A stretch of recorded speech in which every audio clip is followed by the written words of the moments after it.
गीता के ज्ञानी, गीता के गुरु, गीता के चैंपियन हैं, उनकी तरफ हम चलते हैं। सबसे पहले हमारे साथ शाश्वत सनातन साहब करके कोई हैं भाई। देखते हैं ये कौन है और क्या बात करना चाहते हैं। जी भाई, कौन है भाई? सनातनी हैं आप? हाँ जी, मैं सनातनी हूँ, पहचानते हो? इस तरह से बनने की कोशिश मत करो। अच्छा, आप आर्य समाज से हैं या पौराणिक हैं? अरे भाई साहब, मैं सनातनी हूँ, मेरा नाम भूप यदुवंशी है, तुम जानते हो। इस तरह से बनने से काम नहीं चलेगा, भागने से भी काम नहीं चलेगा, अवॉइड करने से भी काम नहीं चलेगा। डिबेट करते हैं ना। अच्छा, क्या कहा आपने? श्री कृष्णा के भक्त हैं आप? लगता है आपके कानों में कुछ प्रॉब्लम है। मैं ज्यादा कुछ अपशब्द नहीं बोलना चाहता हूँ। क्या कहा? भगवत गीता में प्रॉब्लम है? मैं सुना नहीं, सॉरी, आवाज कट गई। गीता में प्रॉब्लम है? क्या है? बात करनी है या फिर डिबेट से ऐसे ही भागते रहोगे? 2.5 साल से भाग रहे हो डिबेट से और अपने गाल बजाते रहते हो यहाँ बैठकर। मुझे समझ नहीं आई कौन सनातनियों का सामना तो करो भाई। सॉरी, आवाज कट रही है। अर्जुन भाग गया था युद्ध से, कृष्णा ने जब बुलाया। क्या बोल रहे हैं गीता में? आवाज कट रही है। कौन अर्जुन भाग गया था? देखो, ये हरकतें करके थोड़ी देर में मुझे जो है स्टेज से डाउन कर दोगे, इरिटेट करके, या अपने ऑडियंस को दिखाने के लिए कि भाई ये चले गए या हमने इनको हटा दिया। ये हमेशा से करते आए हो। थोड़ी हिम्मत दिखाओ, बात करो। और आज तुमने टॉपिक रखा है भगवत गीता वर्सेस कुरान, तो पहले भगवत गीता पे बात कर लेते हैं। कुरान पे बात नहीं करोगे मुझे मालूम है, तो भगवत गीता पे ही बात करें। जो तुमने ये झूठ फैलाए हैं, जो छोटे छोटे ट्विस्ट मार दिए हैं, वो वृक्ष का नाम, वृक्ष के बारे में गलत सब चीजें बोल दी हैं, बहुत कुछ ऐसा बोल दिया है, उस पे बात करते हैं ना। ऐसे नहीं होता। कहा आपने? वो श्री कृष्णा से इरिटेट हो गए थे अर्जुन जी? क्या बोल? मैं आवाज कट रही है आपकी मुसलसल। आवाज कट रही है कि नहीं कट रही है, ऑडियंस देख लेंगे और वो देख भी रहे होंगे किस तरह से कायरतापूर्ण कार्य करते हो तुम लोग अकेले बैठ के। अच्छा, सॉरी, दोबारा रिपीट करिएगा। श्री कृष्णा कायरता या अर्जुन जी कायरता? मुझे समझ नहीं आई, आवाज असल में कट रही, सॉरी आपकी।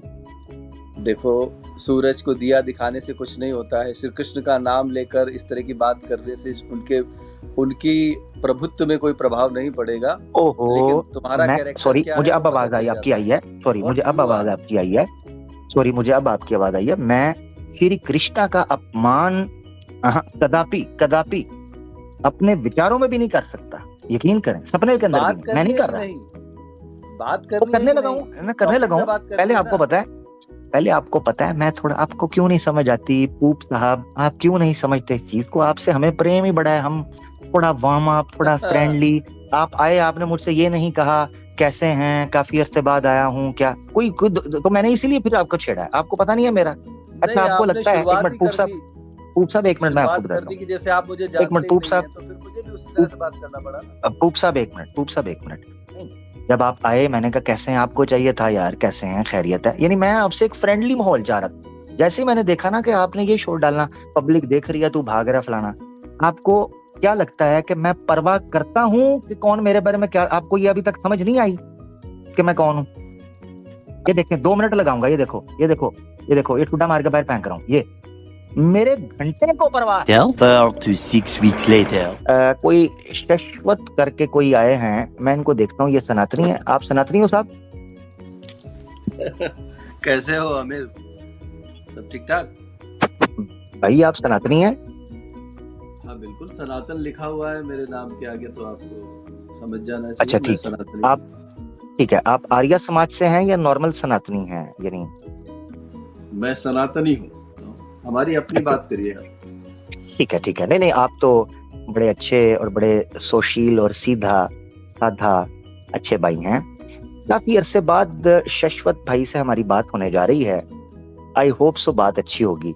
वैसे उसूली तौर पर तो चाहिए ये था कि मैं इनको कहूँ कि शाश्वत भाई, आपने इतनी सख्त हमारे लिए बोला हुआ है। मैंने आपसे पिछली बार कह दिया था कि यार मैंने जो सख्त बोला है उस पर मैं क्षमा चाहता हूँ आपसे, कि आप अगर ब्लास्फेमी नहीं करते या कोई ऐसी बात नहीं करते हैं तो मैं आपसे क्षमा चाहता हूँ। मगर मजाल है कि आपने कोई गौरव का मुजाहरा किया हो या आपने कोई उत्तमता का कोई प्रदर्शन किया हो और आपने कहा ओ ठीक है यार, अगर मेरी कोई बात सख्त लगी है मैं उस पर क्षमा चाहता हूँ। बोलने में क्या जाता है?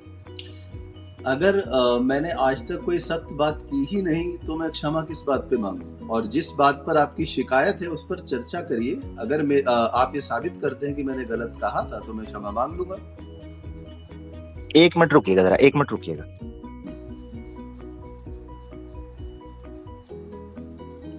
जी जनाब, आवाज आ रही है मेरी? हाँ जी बिल्कुल आ रही है। मेरी आवाज आ रही है आपको?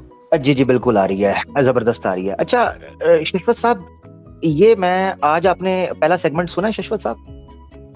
मैंने बीच में से सुना है और मैं चूंकि देखिए बातचीत होनी चाहिए। हालांकि आप और हम एक दूसरे के अपोजिट खड़े हुए हैं, हम दोनों शत्रु हैं एक दूसरे के, वैचारिक रूप से भी, और जब मैदान जंग की बात आएगी तब भी हम दुश्मन ही हैं। हम दोस्त कभी नहीं हो सकते हैं, ये इस्लाम ने साबित कर दिया है। लेकिन जब तक जंग नहीं हो रही है बातचीत तो होनी चाहिए। तो मैं इसलिए आया हूँ। सॉरी, हेलो, मेरी आवाज आ रही है? मेरी आवाज नहीं आ रही शशवत भाई? हेलो, मेरी आवाज आ रही है? बिल्कुल आ रही है, आपकी आवाज आ रही है। मेरी क्या जी, एक मिनट शशवत भाई, 1 मिनट रुकिएगा।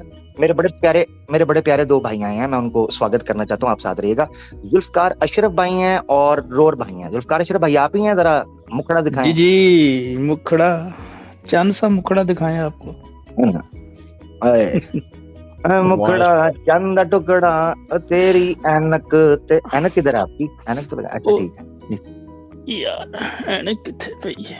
वाह वाह वाह, क्या बात है, क्या बात है, क्या बात है। आज तो कोली ऐनक तो कोली पई सी, मैं क्या दूसरी तरह चला गया।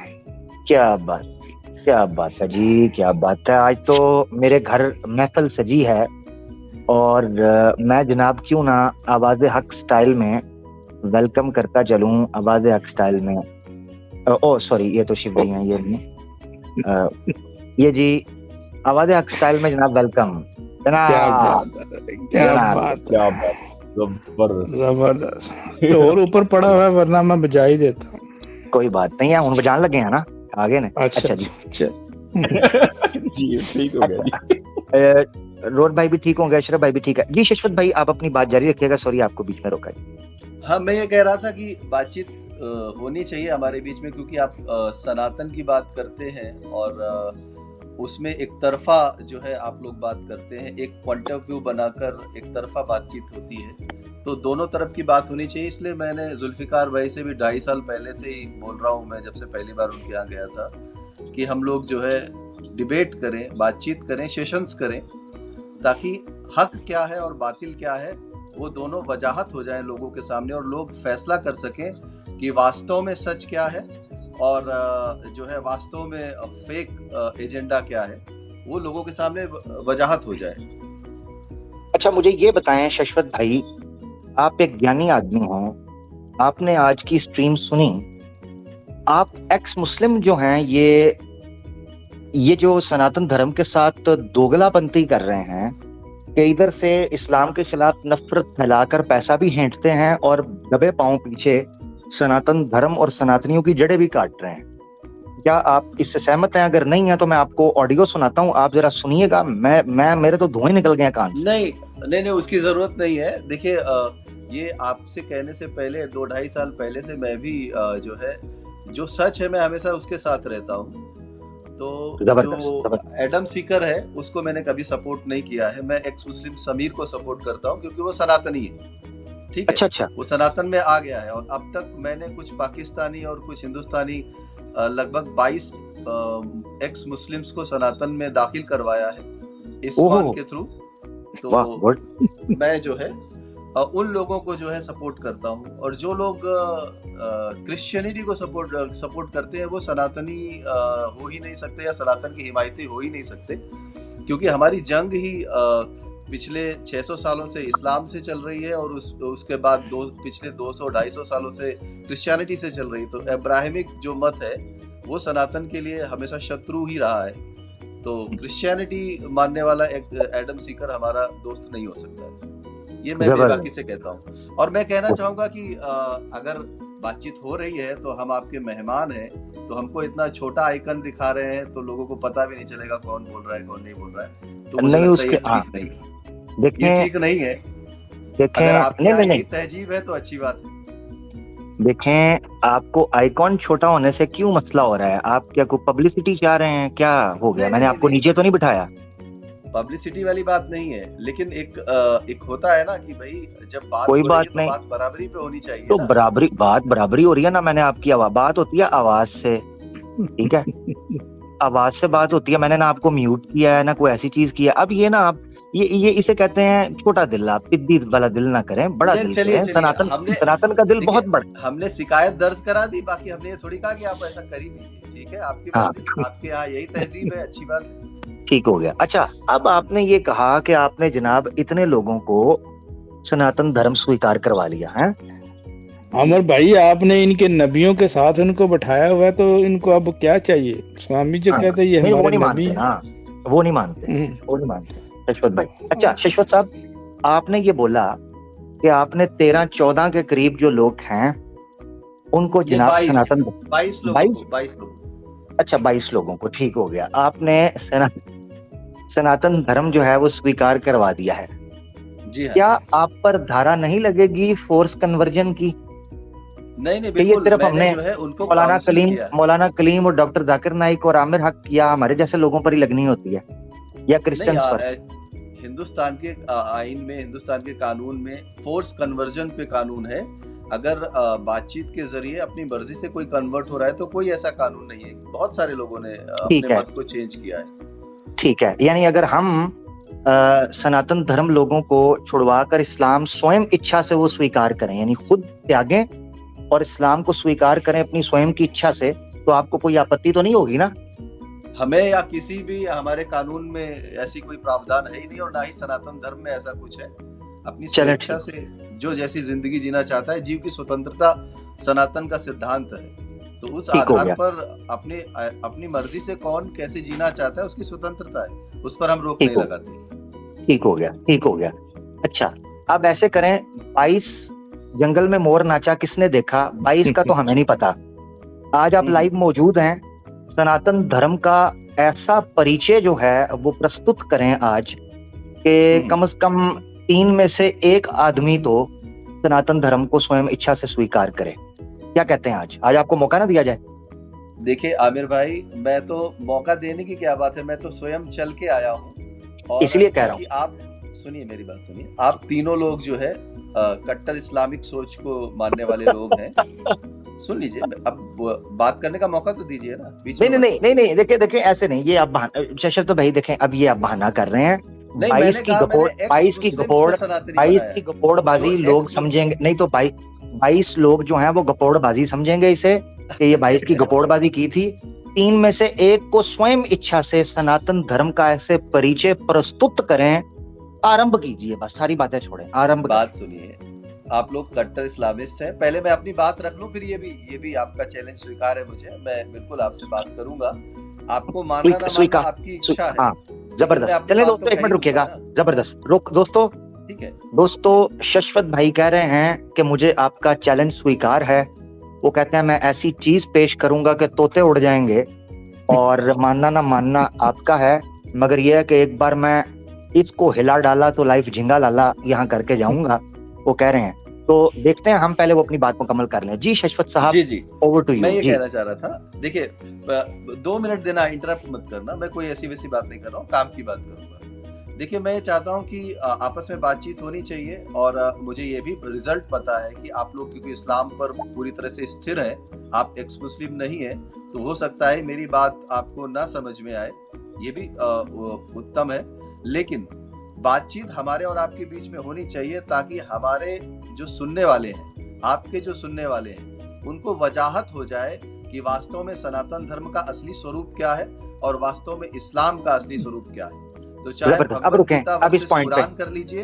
अब हाँ, इस पॉइंट पे रुकें। एक पॉइंट आपका रुका, एक पॉइंट डिबेट रख लीजिए। ठीक है, 1 मिनट रुकें, 1 मिनट। एक पॉइंट आपका आ गया।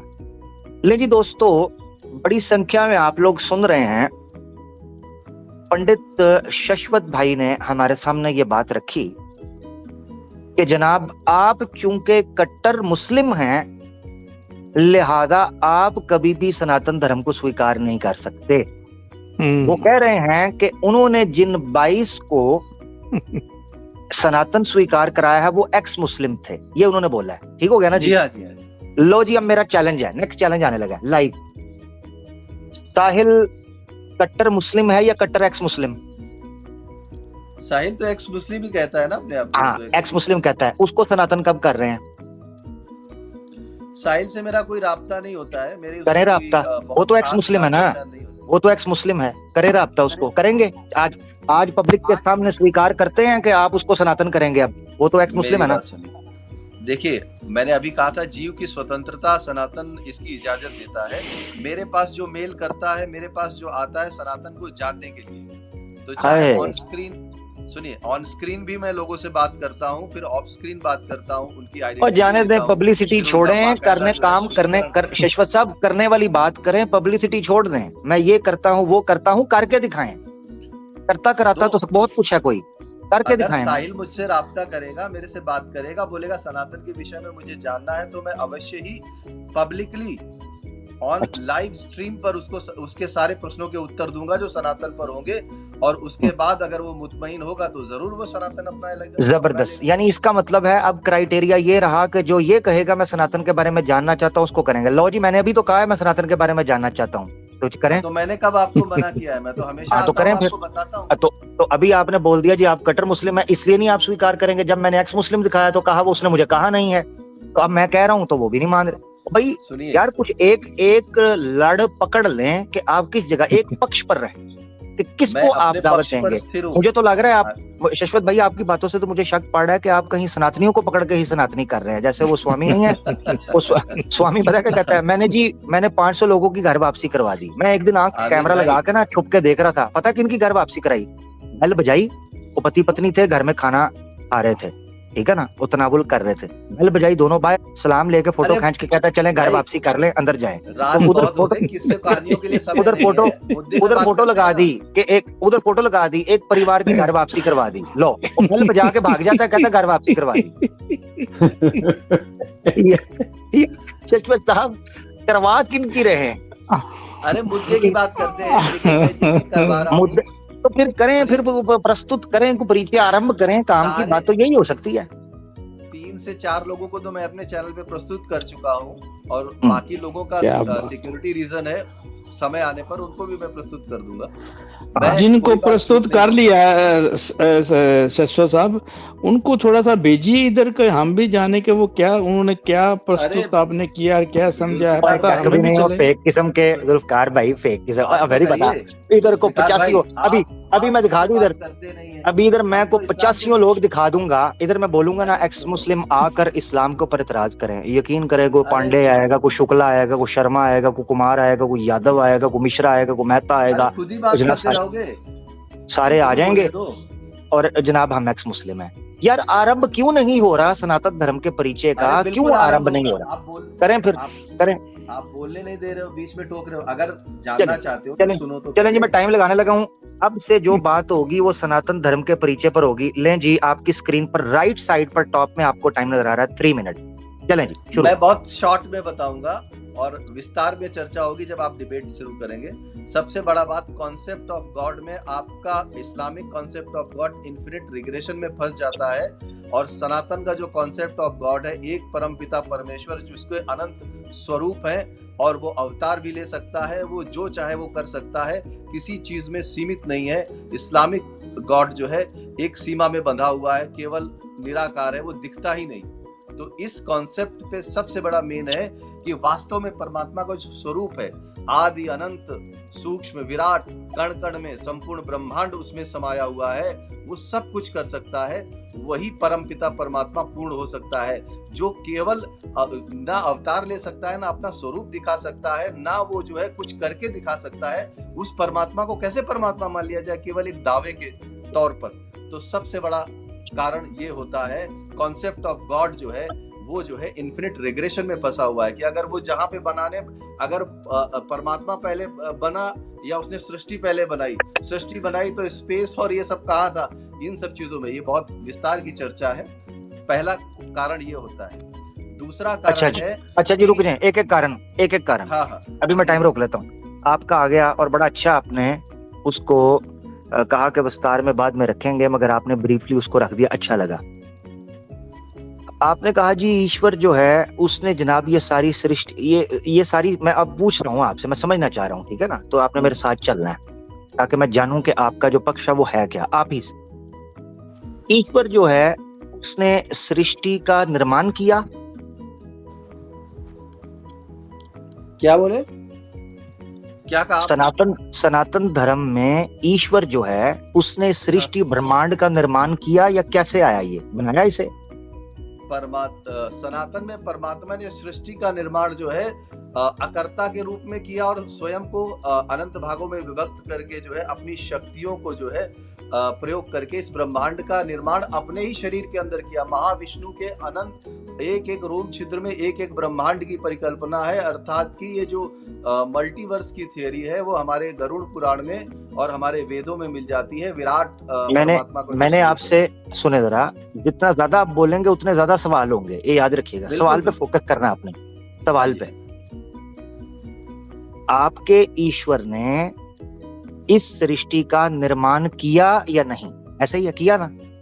हमारे ईश्वर ने इस सृष्टि का निर्माण किया, लेकिन अपने ही शरीर के अंदर जबरदस्त, रुक अपने ही एक स्वरूप को पहले निर्मित किया, उसके बाद उसको आदेश दिया कि वो निर्माण करे, यानी कि ब्रह्मा जी ने। ठीक है, ठीक है।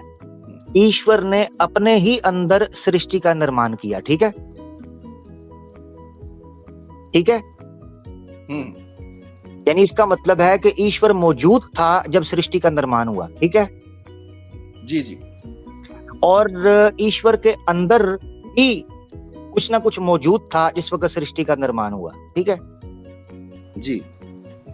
तो अगर पहले से वहां कुछ मौजूद था तो सृष्टि का निर्माण और उत्पत्ति किसी चीज की वहां होगी जहां कोई चीज ना हो। नहीं, ये अगर आप करेंगे तो वो इन्फिनिट रिग्रेशन में हो जाएगा आपका खुद। आपका मैं नहीं कर रहा, आपने बोला है ईश्वर के अंदर उसकी सृष्टि का निर्माण हुआ, तो ईश्वर तो हमेशा से था, तो सृष्टि को भी हमेशा से होना चाहिए, उसका आरंभ भी नहीं होना चाहिए।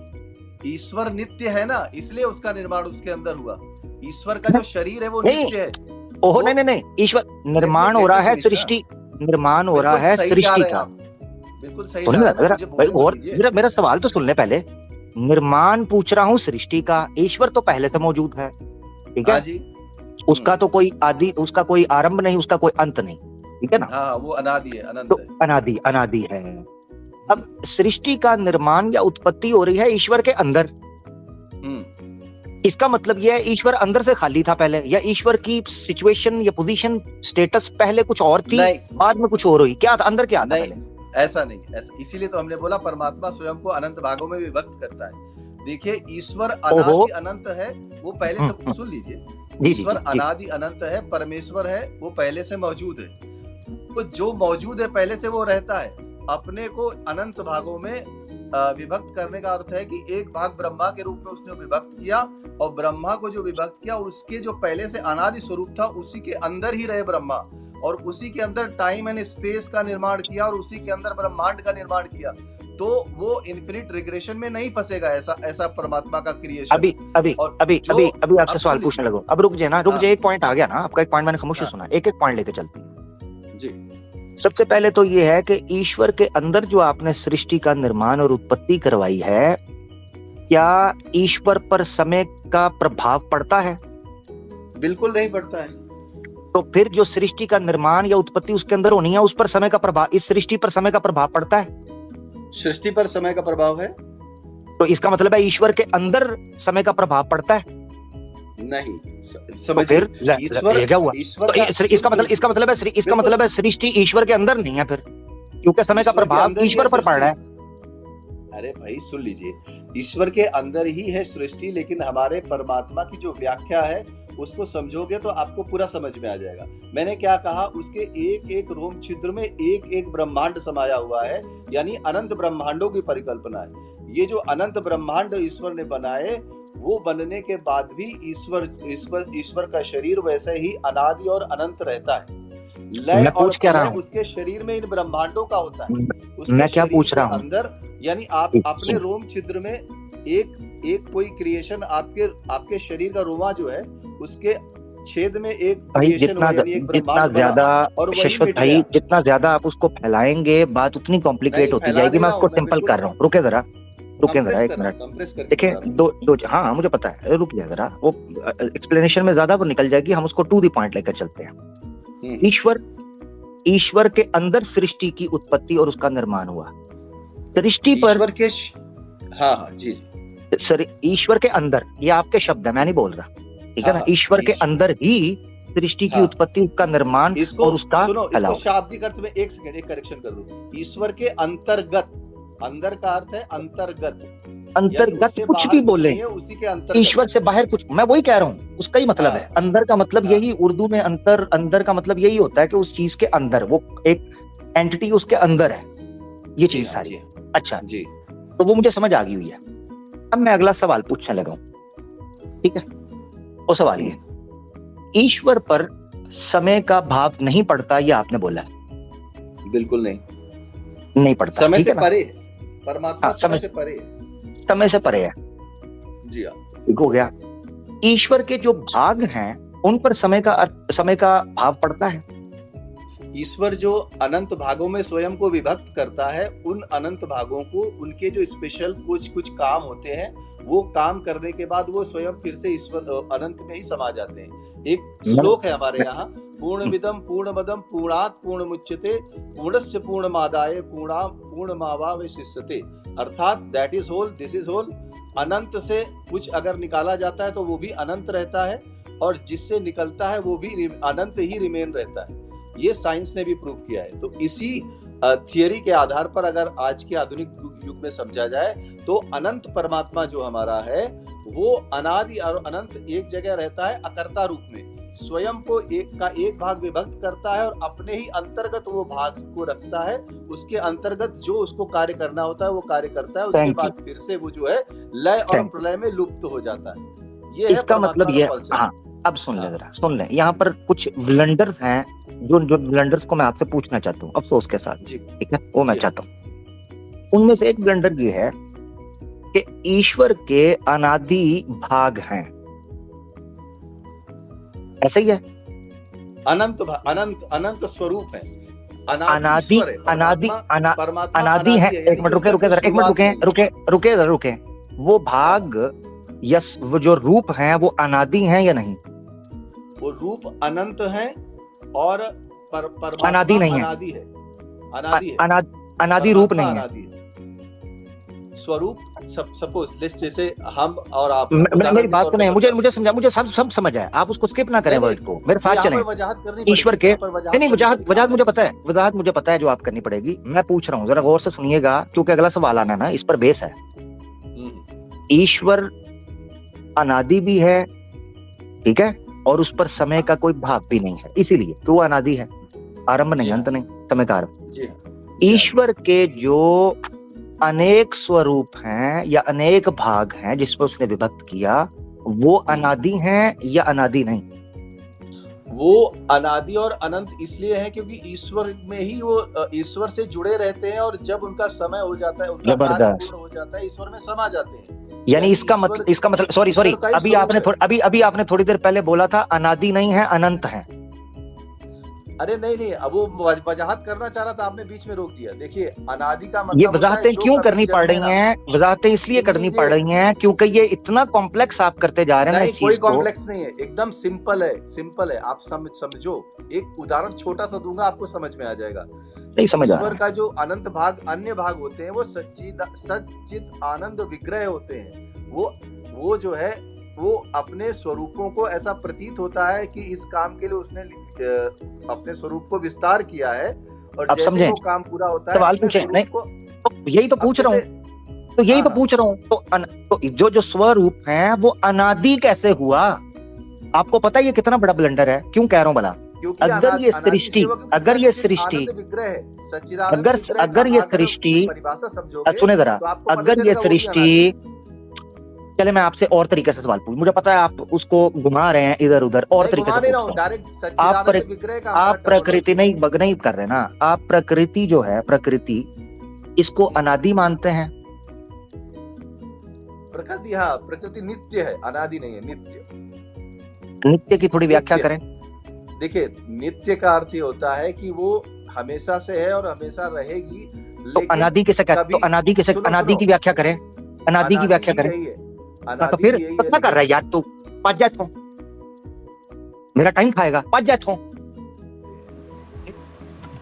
तो जब मैंने ये बात बताई तो उसने जो है एक प्रश्न किया जो कि उसकी मूर्खता दर्शाता है। मैंने सारा कुछ कर दिया कि भाई परमात्मा के 8 गुण हैं और वो सच्चित आनंद का स्वरूप लेता है, यानी कि वो पंच महाभूतों, 22 पदार्थों, जड़ चेतन, इन सब में लिप्त नहीं होता है। वो सच्चिदानंद स्वरूप होता है, इसलिए वो अनादि है और नित्य भी है।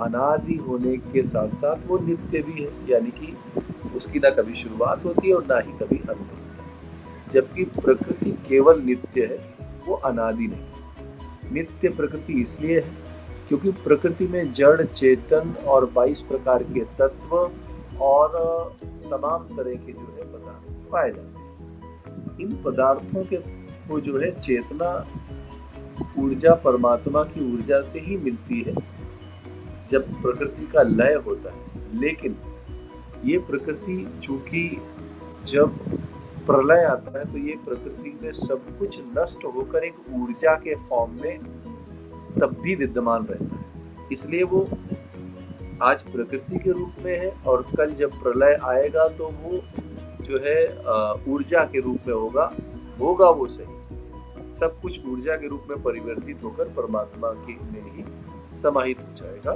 तो वो उसकी मौजूदगी रहेगी। इसलिए वो नित्य तो है लेकिन अनादि नहीं। प्रकृति उत्पन्न होती है, प्रकट होती है और प्रलय के समय विलुप्त हो जाती है, तो ना ही वो अनादि है और ना ही अनंत है, लेकिन वो नित्य है। क्योंकि परमात्मा के महाविष्णु के शरीर में वो ऊर्जा फॉर्म में विद्यमान रहती है जब वो अव्यक्त रूप में होती है, और जब वो व्यक्त रूप में होती है लय के समय, तो हम सब जो है अनंत मतलब कई कल्पों तक जो है हम सब जो है जीवन मृत्यु के चक्र में उसी प्रकृति में अवतरित जो है जन्म लेते रहते हैं। तो ये अंतर है। उस मूर्ख को ये नहीं पता था और मुझे पूरी तरह से इसका जवाब देने नहीं दिया कि प्रकृति नित्य क्यों है और परमात्मा अनादि और नित्य दोनों क्यों। उसने समझ लिया कि अनादि और नित्य दोनों एक ही टर्मोलॉजी के हिसाब से, और वो शायद वो जानता था या मूर्खतावश, और उसने जो है ये भी समझ लिया था कि मैं जो है अगर मुझे उस बोलने का मौका देगा तो मैं सारा कुछ एक्सप्लेन कर दूंगा, जैसे मैंने अभी किया। 2 शब्दों में मैंने एक्सप्लेन कर दिया, क्योंकि सच्चिदानंद विग्रह जो है वो परमात्मा है और परमात्मा त्रिभुवन में समाया हुआ है। पहला जो है विराट परमात्मा है, वो परम धाम में रहता है। दूसरा ब्रह्मांड के अंदर देवी देवताओं के रूप में, ऊर्जा के रूप में जो है ब्रह्मांड को संचालित करने के लिए जो है वो जो हमारा खगोलीय वायुमंडल है या सौर मंडल है उसमें जो है विद्यमान रहता है देवी देवताओं के स्वरूप में। और इस पृथ्वी पर यानी कि मृत्यु लोक में आत्मा के रूप में सभी प्राणियों के अंदर वो विद्यमान रहता है, वो भी परमात्मा ही है। तो परमात्मा सूक्ष्म रूप से जो है हमारी आत्मा के रूप में, प्राणियों की, प्राणी मात्र की आत्मा के रूप में सब जगह विद्यमान रहता है। इसलिए वो कण कण में भी है, ऊर्जा रूप में कण कण में है, प्राणी मात्र के शरीर में आत्मा रूप में। तो एक स्वरूप उसका सूक्ष्म स्वरूप ये है और एक विराट स्वरूप उसका परम धाम में है। तो परमात्मा इतना व्यापक है, हमारा परमात्मा अनंत है, व्यापक है, सर्वत्र समाना, हरि अनंत हरि कथा अनंता, और परमात्मा सर्वत्र समाया हुआ है। ये व्याख्या जो हमारे पूर्वजों ने की है, ये व्याख्या वैज्ञानिक है और सनातन की परमात्मा की व्याख्या ही सटीक है। ये कहते हुए मैंने ये उसको बताया कि तुम्हारा खुदा जो है वो इन्फिनिट रिग्रेशन में फंसा हुआ है। तुम्हारा खुदा केवल दिखता नहीं है, ऐसी परिकल्पना है जो केवल दिखता नहीं है, वो कैसे पूरी दुनिया को बना सकता है, इस व्यक्त ब्रह्मांड को, इस व्यक्त प्रकृति को कैसे वो निर्मित कर सकता है। वो खुदा जो खुद ही नहीं दिखता है, और यदि वो खुद दिख नहीं सकता है और कैसे कैसे इस ब्रह्मांड की संरचना की इसकी व्याख्या भी अपने ग्रंथ में नहीं बता सकता है, तो वो सच्चा खुदा नहीं हो सकता है। इस